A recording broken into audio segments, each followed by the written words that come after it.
Dobrý deň.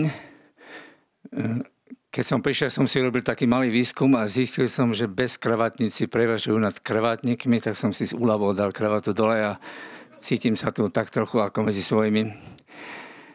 No, medzi svojimi to je komplikované, lebo tu teraz, ako sa tak rozhľadám, sedia také esá a tak skúsení ľudia a tak, povedal by som, naozajstní aktéri z tohto prostredia, že je neobyčajne ťažko tu povedať niečo výrazne, iné výrazne nové. To bož keď sme sa s Dušanom dohodli, že nebudem natoľko hovoriť o konfliktoch, skôr sa tak možno pozriem na to, aké sú kapacity a možnosti občianskej spoločnosti ako takej a ako sa prípadne môže vyrovnávať s tými štiepeniami, ktoré existujú. Shodou okolností je dnes vlastne 25. výročie, keď padol Berlínsky múr. A to som si tak uvedomil, že to je presne situácia, kedy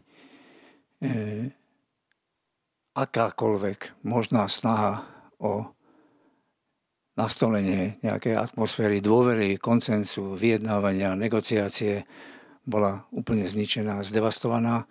Ľudia vo východnom Nemecku boli nepredstaviteľne zúfali. Teraz znovu vychádzajú ďalšie dokumenty, ukazujú ľudí, ktorí vtedy najprv v tých drôtoch zahynuli a potom teda boli vystavení tomuto neuveriteľnému obklúčeniu. To mi tak len prichádza, že to je úplný protiklad a úplný paradox toho všetkého, o čo sa tieto spoločnosti po tých 25 rokoch s väčšími alebo menšími úspechmi a s mnohými ťažkosťami usilujú. A to ma tak trochu privádza k úvodu, ktorý sa bude tiež týkať Nemecka. A potom na konci poviem, prečo Nemecka. Najprv pár slov o takom výseku jednej z tém, ktorá hýbe Nemeckom dnes.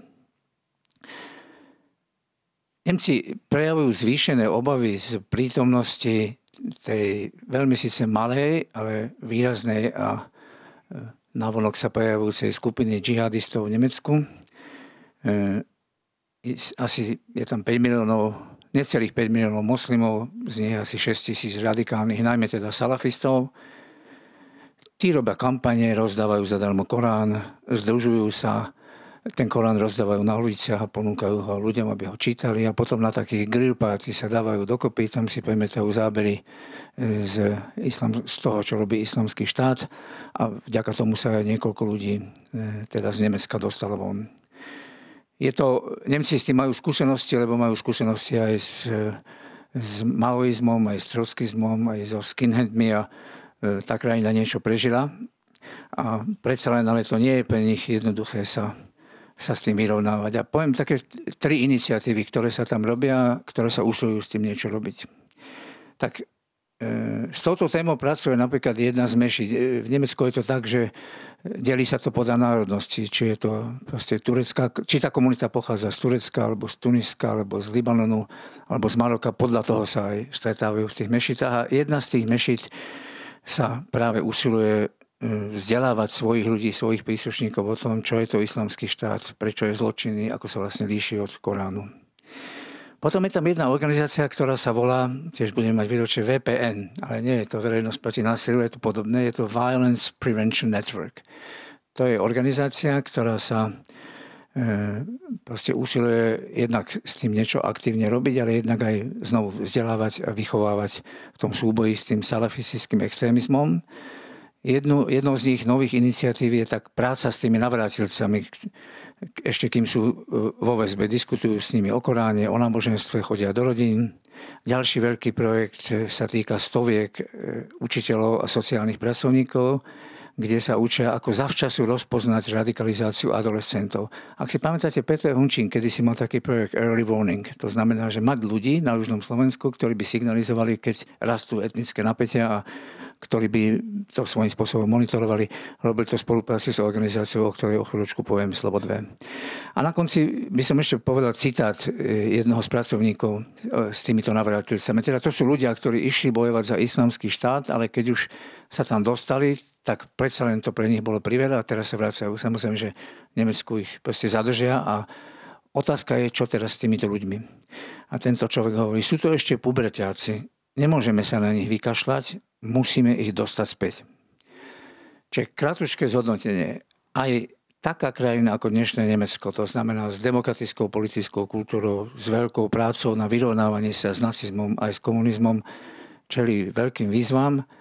No, či chceme alebo nechceme, aj títo salafisti, aj to patrí do sveta občianskej spoločnosti problematickej a keď by sme mali nejaké normy pre občiansku spoločnosť, tak z istých hľadíc by to možno nepatrili, ale bohužiaľ je to tam. Tak toto som uviedol ako príklad krajiny, kde sú dobré predpoklady preto, aby sa im darilo a napriek tomu to ani zďaleka, ani pre Nemecko nie je jednoduché. A keď som spomenul ten early warning systém alebo early warning network, tak to bola vlastne jeden z projektov, ktorý Petr Hunčík ponúkol jednej z organizácií, ktorú považujem skutočne za úspešný príklad vyjednávania. Existovala v roku 1991 až 2012. Volala sa Project on Ethnic Relations a založil Alan Kassow, ktorý bol kedysi šéfom takej výmennej organizácie medzi teda východným blokom a Spojenými štátmi. A táto organizácia sa zameriavala na stretávanie sa politických elít a na diskusiu a vyjednávanie a zmierovanie, pokus o zmierovanie v etnických najmä teda otázkach. Okrem Slovenska pracovali aj v iných krajinách, Albánsku, Macedónii, Čiernej Hore, Srbsku, Grécku, Maďarsku a Albánsku. A myslím si, jednak som sa zúčastnil viacerých projektov, potom Samo Abraham sa stal človek, ktorý bol za to zodpovedný na Slovensku.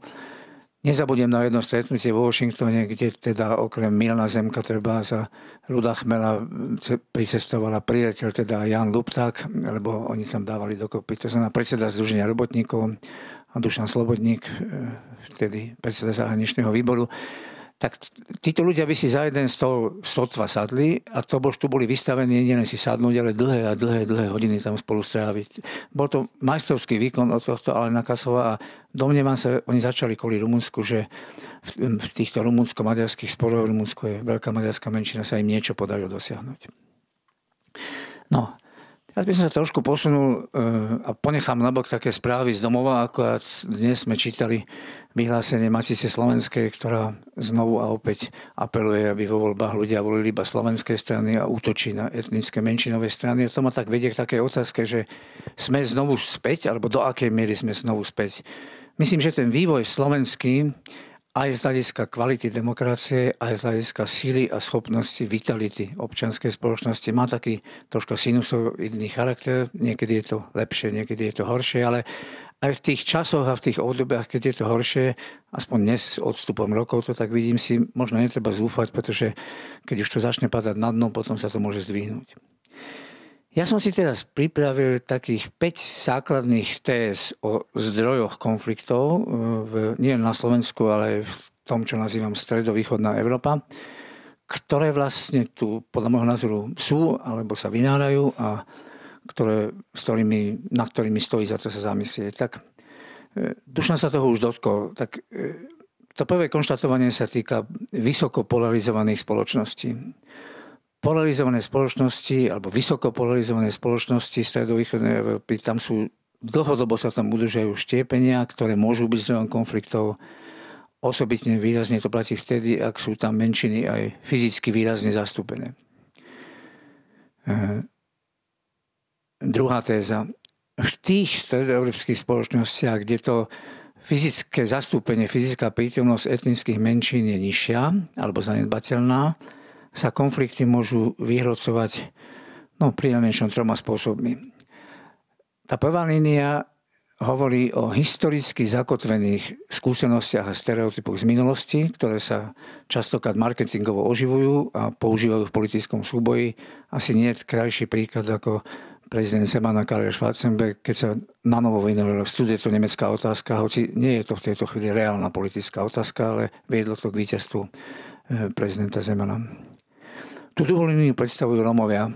Moja žena práve spracúva teraz najnovší výskum o postoji obyvateľov k výsledkom novembra 1989 a v prípade Rómov sa práve v Českej republike zistila pomerne vysoká, značne vysoká miera alebo značne vysoké rozšírenie a presvedčenie o tom, že keď sa ľudí pýtali, ktorá skupina na revolúcii získala, Rómovia patrí vo vedomí českej verejnosti medzi tých, ktorí na zmenách a na revolúcii získali podstatne viac ako iní. To je zaujímavý a zvláštny údaj, ale svedčí to o tom, ako to ľudia vnímajú. Tretiu líniu toho štiepenia potom tvoria prisťahovalci alebo niektoré skupiny prisťahovalcov.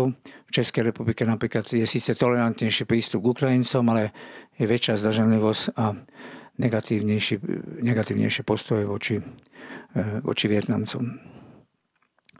Tá tretia, neviem, či sa to nazva téza, ale tretia línia uvažovania je o tom, že teda sme opakovane svedkami mobilizácie krajne extrémistických skupín, ktoré reagujú častokrát aj na nevyriešené problémy, ale nie len.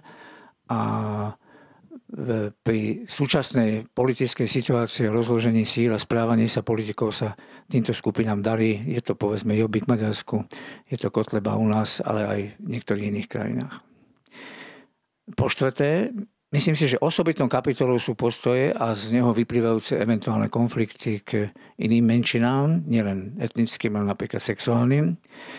Na jednej strane tie stredovýchodoeurópske krajiny a spoločenstva so silným zastúpením kresťanských veriacich vykazujú voči ním značný stupeň tolerancie. V prípade katolíkov Chorvátsko, Poľsko, v prípade pravoslávnych alebo ortodoxných Srbsko, Rumunsko, Moldavsko. Ale na druhej strane, to je zaujímavé, aj v pomerne sekularizovaných spoločnostiach nájdeme niekedy vysokú mieru tradičných postojov. Estonský prezident má v poslednom čísle vydania časopisu Vyšehrad Inside rozhovor a hovorí, že ak sa pýtate na postoj k podnikaniu, k inováciám, tie sú u nás veľmi pozitívne. Na druhej strane v prípade postojov k homosexualite Estonsko zdieľa východoeurópsku netoleranciu. A napokon po piate, v týchto krajinách niekde to začalo skôr, potom sa to pritomilo a znovu sa to vrátilo. Sme aj svedkami toho, o čom kolega Smieška píše aj v poslednom vydaní Eurobarometer o kvalite demokracie, to znamená niečoho, čo hovorí o kultúrnom civilizačnom štiepení. V našom prípade teda na jednej strane mobilizácia tých, ktorí sú presvedčení, že sú dôležité tradičné hodnoty a zdôvodňujú to ochranou tradičnej rodiny, a na druhej strane tých, ktorí volajú po tolerancii voči menšinám. My nemáme teraz čas, hoci som si o tom dal poctivo dokopy 4 strany, ale nemáme teraz čas si prejsť, takže ja iba názov poviem. Lebo to je dosť dôležité, že aké typy konfliktov sa tu za tých 25 rokov na Slovensku vynárali a čo sa s nimi robilo. Najprv tiež poviem určité zovšeobecnenie. Dá sa povedať, že po revolúcii, po 89. a 90. sme najprv zaznamenali skôr nárast nacionalistických skupín, ktoré sa prejavili už v diskusiách o názve štátu Československo, diskusii o národných symboloch, ktoré sa prejavili v jazykovom zákone, vtedy to už malo násilnú podobu a ktoré teda prispeli aj k rozdeleniu Československa. Tých iniciatív bolo naozaj veľmi veľa a najprv boli síce málo početné, ale dokázali sa po spojení s hnutím za demokratické Slovensko vyprofilovať. Možno ste už aj zabudli, to nebola len Matica, ale Štúrová spoločnosť, Kolene, NEZES, Asociácia slovenských vojakov, Stála konferencia slovenskej inteligencie Slovakia plus, 61 krokov k slovenskej identite, Zvrchované Slovensko a nemalý počet takých malých radikálnych politických strán. Ja si myslím, že potom, keď vznikli dve samostatné republiky, dochádzalo k postupnej mobilizácii tej časti občianskej spoločnosti, ktorá sa hlásila k hodnotám liberálnej demokracie. Tu naozaj platí to, že čo ťa nezabije, to ťa posilní. My, ktorí tu sedíme, ste mnohí boli priami účastníci týchto rôznych kampaní a podujatí a teda občianskej mobilizácie, či už to bola Zachráňme kultúru alebo voľby. A to si všetci živo pamätáme. Jeden jemne problematický odtieň vtedy ostal v očiach verejnosti. A síce, že občianská spoločnosť, reprezentovaná tretím sektorom, sa v očiach ľudí zadefinovala ako v podstate spolitizovaná entita. A toto sa potom ťahalo ďalej, keď si pozrite mediálne výstupy, my sme robili vývoj obsahovej analýzy, tak častokrát sa pozrie, áno, samozrejme tretí sektor, to sú tí, ktorí hneď za tým majú akože nejakú politiku. Nie, že by išlo o policies, o verejné politiky, ale politiku. A toto s tretím sektorom na Slovensku ostalo a niekedy je problematické sa s tým vyrovnávať. Mohli by sme ísť teda ďalej, ja sa zastavím iba na konci, to znamená to, čo všetko sa podarilo, kampaň za dobrý zákon o informáciách, 120 mimovládok, alebo aj zaujímavá petícia toho Greenpeaceu, kde sa vzácnym spôsobom pospájalo silná téma, kvalifikovaná odborná príprava, systematické úsilie, znalosť právnych administratívnych predpisov, schopnosť na ich spojencov, ktorý to bolo Združenie miest a obcí. No išlo o to, že či teda a akým spôsobom je možné fárať urán na Slovensku. Ja by som toto uzavrel niečím a potom prejdem k poslednému bodu. My sme za tie posledné 3 roky sa nám tak zdalo a boli sme k tomu inšpirovaní aj Kalkou Pavliniou a Ivanom Ježíkom, že sa na Slovensku začal výraznejšie kultivovať taký nejaký genetický kód aktívneho občianstva, ktoré je také trošku iné. Objavujú sa nové idei, noví lídri, nové iniciatívy, nové osobnosti, vstupujú do verejného priestoru a proste robia si svoje veci. Častokrát sa nám stalo, sme boli treba z Bardejove a ten z komunity nadácie nám hovorili, že no ja neviem, kto všetko tu je, ale viem, že toho je tu veľa. Ani sa nestačia navzájom poznať, je ich teda naozaj toľko, v dobrom slova zmysle. Sú to ľudia, ktorí sa zaujímajú o svoje okolie, o zeleň, o dopravu, cyklotrasy a tak ďalej. Tie iniciatívy častokrát majú výrazne pozitívny náboj, majú takú radosť zo života a z toho, čo robia, to je také príznačné a majú nejakú takú zodpovednosť za ten svet okolo nás a vtedy sme teda hovorili o tom, že nedá sa zatiaľ uzavrieť, že nakoľko teda budú znamenať aj nejakú zmenu v politickej kultúre, ale v každom prípade tu sú. No a teraz posledné. A toto prosím berte skôr ako tušenie alebo takú intuíciu bez nejakého sociologického zdokumentovania. Ja mám taký pocit, že sa znova po 25 rokoch začíname nachádzať na prahu nejakej novej éry, ktorá sa vyznačuje prinajmenšom týmito znakmi. Taký náročnejší a problematický znak, že žijeme v období, ktoré je menej predvídateľné, viac neisté a povedal by som, ťažšie aj pochopiteľné a kontrolovateľné. Na svete je viac násilia, viac vojen, vidíme rozpad štátov, vidíme rozkolísané alebo už prakticky neexistujúce hranice. A akokoľvek aj by občianski aktéri sa chceli venovať svojim veciam, najmä ľudia, ktorí cítia nejakú širšiu zodpovednosť alebo globálnu zodpovednosť, jednoducho nemôžu na toto nemyslieť. Tým veľmi výrazným prvkom je tam práve tá neistota a nepredvídateľnosť. Druhý je taký iný prvok, ktorý by som konštatoval pre Slovensko, že viackrát sme to už predtým hovorili, myslím, že Boris Strečanský to najpregnantnejšie sformuloval, že v porovnaní so štátom, s politickými stranami a s biznisom je predsa len občianská spoločnosť na Slovensku o niečo slabšia. Napriek všetkým úspechom, napriek všetkým úžasným ľuďom, iniciatívam, častokrát neregistrovaným iniciatívam, ale jednoducho, keď sa to porovná s nimi, tak je to tak. Ja mám taký pocit, že za to posledné obdobie, nechcem povedať, že klesla, ale neposilnila sa. Tento moment sa neposilní. Objavili sa 2 nové prvky a jeden problematický. Ten nový prvok je, že a v Česku je to ešte výraznejšie. Včera som bol na besede s Žinou Šiklovou v Liptovskom Mikuláši, ona mi o tom veľa rozprávala, že prekvapujúco veľký počet občanov, občianskych aktérov ide do politiky, väčšinou do komunálnej politiky. To v zásade môže byť dobrý znak. Je ich naozaj veľa v Čechách, je ich ešte viac ako u nás. Uvidíme, čo všetko sa z toho podarí. Ja si pamätám, že v Trebišove pred 4 rokmi sa stalo, že dokonca tí, čo kritizovali elektrárne, vyhrali voľby. No. Ono potom už, keď prejdete do politiky, tak zistíte, že jedna vec je protestovať a druhá vec je riadiť mesto. Nie je to také jednoduché. Musíte sa dohodnúť s inými. Tá politika je aj o tom. Ale v každom prípade je týchto ľudí viac. A ďalej, viac ľudí z občianskeho sektora sa angažuje aj v novom fenoméne, ktorý s nami je a myslím si, že s nami aj dlhšiu dobu ostane. Je spôsobený oslabením dôvery voči tradičným klasickým politickým stranám. Hovorím o alternatívnych politických stranách a hnutiach. A znova, pomerne dosť ľudí z občianskeho sektora prijalo ponuku od týchto strán a angažujú sa aj v ich rámci. No a posledné, tá nová éra tak trocha súvisí s tým, čo niektorí takí radikálnejší kritici označujú ako oligarchickú demokraciu, to znamená nejakú novú kolonizáciu štátu alebo state capture, ak chcete, prostredníctvom oligarchov prejavuje sa to okrem iného aj súbojom o médiá. A tu práve chcem povedať, čo mám na mysli pod tým, čo som v tej inovácii uviedol ako občianske startupy, aby som tento termín nevynechal. Ja sa domnievam, že toto je veľký problém a výrazný problém, ale tu sa zároveň otvára aj určitá nová šanca. Nová šanca pre nejaké nové iniciatívy, nové synergie, nové spojenia, novú ochotu, novú dynamiku a aj novú možnosť sa nejak voči tomu postaviť. A ja to budem ilustrovať na príklade toho, čo sa stalo tu so slovenským denníkom SME. V tejto chvíli sa kryštalizujú dve také línie.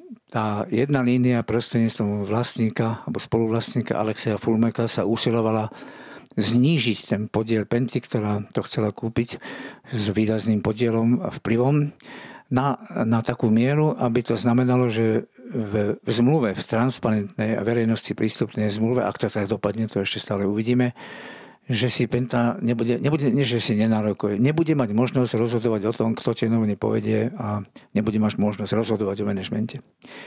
Neviem, čo z tejto línie bude a neviem, či je dlhodobo udržateľná, ale v každom prípade, čiže ide o súboj ľudí, ktorí tie noviny budú ďalej robiť, ak ich budú ďalej robiť, s vlastníkom, ktorého viacerí považujú za problematický, spoluvlastníkom teda, a uvidíme, čo a ako sa im podarí.